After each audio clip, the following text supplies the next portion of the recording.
आज हम बात करने वाले हैं आजकल इंटरनेट पे बैठे हुए बहुत ही ज़्यादा फेमस कुछ महान ज्ञानी बाबाओं के बारे में। और ऐसा नहीं है कि ये सारे बाबा जितने हैं सब हिंदुइज्म में भरे हुए हैं। ऐसे लोग हर जगह आपको मिल जाएंगे, जैसे बजेंद्र सिंह जैसे लोग जो लोगों को सिर्फ और सिर्फ हाथ लगाते हुए सही कर देते, पर आज तक अपनी दिमाग की बीमारी कभी सही नहीं कर पाए।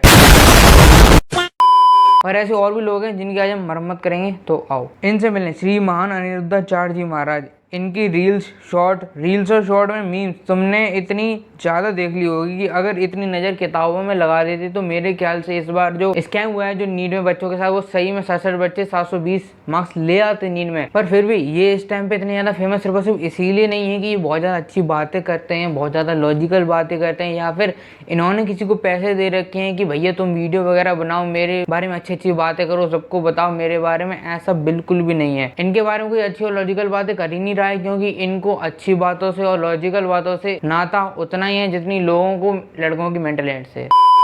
इस संसार में ऐसा कोई नहीं है जिसके नाम के आगे जिसके नाम में राम ना हो। खाओ माँ कसम। कहो तो मैं प्रैक्टिकल कराऊं। क्यों नहीं? चलो आपका नाम बताओ। सलमान बिन जुबैर बिन क्रिस गेल के आरसीबी खराब बिन लादेन बिन जुबैर बिन मोनिस। कितने अक्षर हैं आपके नाम में? 3। 3 को 4 से गुणा करो, कितना हुआ? 3 चौके 12। 12 में 5 और जोड़ दो, 17 हो गया। 17 में 17 और जोड़ो, 34 में 8 का भाग दो।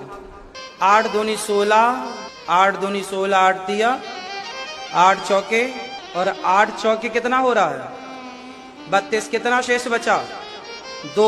वही तो राम है, 2 अक्षर का। ये सब चीजें लड़के 5th क्लास में किया करते थे जब मैथ का टीचर क्लास में सवाल पूछने लगे। और ये बात मजाक की नहीं है, तुम बस इनकी बात करने के तरीके से और जवाब देने के तरीके से पता लगा सकते हो कि आखिर ये चीज क्या है। हर नाम में राम आता है। अरे एक इंसान का नाम उसकी खुद की पर्सनल आइडेंटिटी होती है। हमारे यहाँ पे किसी बच्चे का नाम भी अगर राम रखा जाता है तो उसके बड़े भी उसको राम जी करके बुलाते हैं। ये होती है राम की मर्यादा, और ये सिर्फ उनके नाम की है, खुद राम जी की नहीं है। और माना प्रभु श्री राम हमारे आराध्य, और उनके नाम का मतलब यही है जो कण कण में रमा हुआ है। पर इसका मतलब ये नहीं कि तुम कुछ भी बातें बनाओ कि 70 ऐड कर दो, 12 से भाग दे दो, ये कर दो वो कर दो तो राम नाम आ जाएगा हर जगह पे।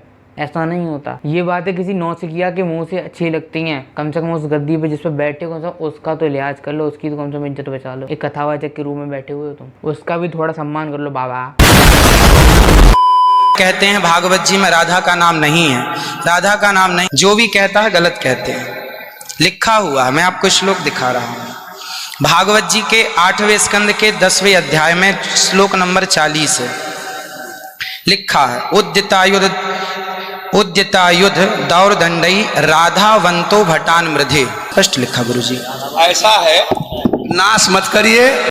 वाह क्या मुस्कुराहट है, जैसे आधावंत है, आधावंत में दौड़ते हुए या संधि हो गई है। गुरुजी नहीं नहीं, ये गलत बात। लो ये सब तब होता है जब आप हिंदुइज्म का ज्ञान व्हाट्सएप यूनिवर्सिटी से नहीं बल्कि संता वंता के चुटकुले पढ़ के लेते हैं। खुद को ही नहीं पता आखिर बोल क्या रहे हैं, खुद को ही आधी बातें मालूम नहीं है, और जब पोल खुले तो गुरुजी हम तो आपके दास हैं। मत कीजिए। बात ये नहीं है कि ये गलतियां करते हैं, गलतियां तो हर किसी से होती है, पर ये गलती भी तो नहीं है। नहीं मतलब ये सामने खुद एक किताब को खोल के वहां पे सबके सामने झूठ बोलने में लगे हुए हैं, और वो तो इनको किसी ने पकड़ लिया और गुरुजी ने इनको बता दिया कि तुम गलत बोल रहे हो। पर ये सोचो कि ये भोले वाले लोगों के सामने जाके क्या बोलते होंगे कि इन्हें कोई पॉइंटेड करते हुए ना पकड़े तो। तुम बस ये सोचो ये सामने वाले के दिमाग का क्या हाल कर देंगे। और करेंगे क्या, कर ही रहे हैं। डेली इनके पंडाल में लाखों लोगों की भीड़ आती है, और इनके शकल वगैरह देख के, इतने मासूम लोगों को देख के लगता है कि ये लोग इन महाराज जी के सवालों का जवाब दे पाते होंगे या फिर इनसे कुछ कह पाते होंगे। अरे जवाब वगैरह छोड़ो, इनकी बातें इतनी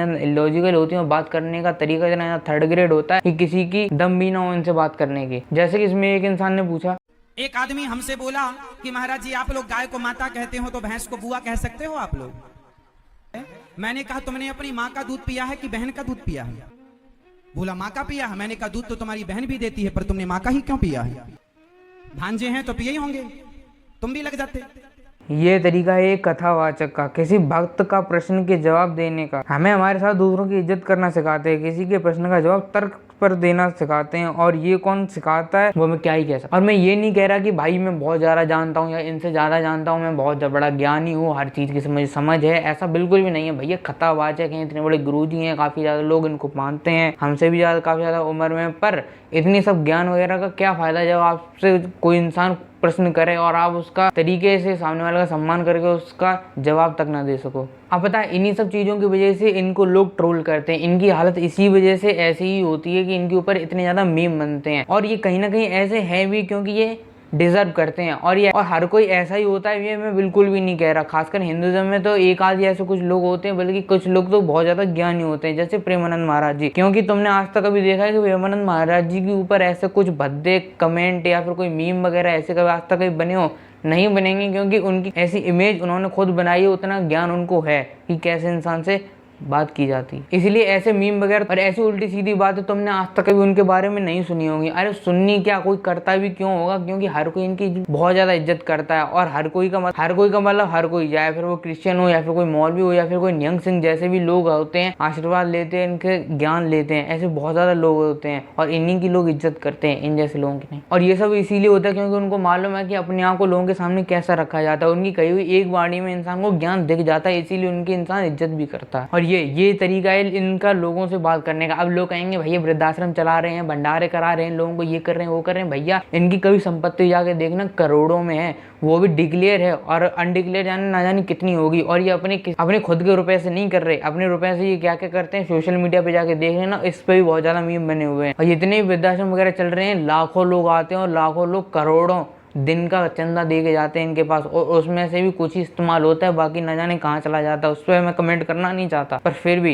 एक बार के लिए सोचो तो। और तुम्हें लग रहा होगा कि ये अकेले हैं, ऐसा बिल्कुल भी नहीं है। क्रिश्चियन मिशनरी जो पंजाब में बहुत ज़्यादा फेमस है, जिनका नाम है बजिंदर सिंह, जिनके ऊपर फिलहाल इसका एलिगेशन लगा हुआ है, वो अभी से नहीं काफ़ी टाइम से बहुत ज़्यादा फेमस है, क्योंकि इनकी कुछ हरकतें ही ऐसी हैं, ये बहुत ही ज़्यादा क्रिंज है और काफ़ी ज़्यादा लोगों के लिए बहुत ज़्यादा महान है। अब लोगों को लगता है कि ये सही में लोगों की हेल्प करते हैं और लोगों को ठीक वगैरह कर देते हैं, तो ऐसा बिल्कुल भी नहीं है। जहाँ ये लोगों को दिखाते हैं कि भाई लंगड़ा उठ के खड़ा हो जाता है, तो ऐसे काफी ज्यादा लोग क्रिश्चियन पोप वगैरह हैं जो बहुत ज्यादा फेमस है, क्रिश्चियन के हेड माने जाते हैं, वो आज भी खुद भी डिसेबल्ड हैं। उनको कौन ठीक करेगा? ये बजिंदर सिंह जैसे लोग ठीक करेंगे? भैया सीधी सीधी बात है, इन लोगों के पास आती है तगड़ी फंडिंग बाहर के देशों से, और इनका सिर्फ और सिर्फ काम ये होता है कि जो थोड़े बहुत परेशान और जो थोड़े कम जानकार लोग हैं उनको कहीं ना कहीं फंसा के, कहीं ना कहीं किसी चीज का लालच दे के बस अपने धर्म में कन्वर्ट करवा लो, क्रिश्चियनिटी में कन्वर्ट करा लो, बस इतना ही इनका काम है। बाकी लोगों को ये फुद्दू बनाते रहते हैं और कुछ नहीं। और वीडियो के एंड में सिर्फ और सिर्फ यही कहूँगा कि मैं भी एक हिंदू, और मेरा इस वीडियो का बनाने का मतलब ये नहीं था कि भाई मैं किसी से हेट करता हूँ और या फिर किसी रिलीजन से या फिर किसी बाबा वगैरह से हेट है। बस बात ये है कि ये कितनी ज़्यादा सही है वो मैंने आपको दिखा दिया, जो मेरे पॉइंट्स मुझे सही लगे। बाकी अगर आपको कुछ खराब लगा तो कमेंट में बताओ। और बस बात ये है कि आप अपने आप से खुद चुने कि लोग कैसे होने चाहिए और आपका गुरु कैसा होना चाहिए। प्रेमानंद महाराज जैसा होना चाहिए, कैंची धाम वाले बाबा जैसा होना चाहिए, या फिर इन जैसे लोग होने चाहिए। खुद की इज्जत खुद ही नहीं करते। बाकी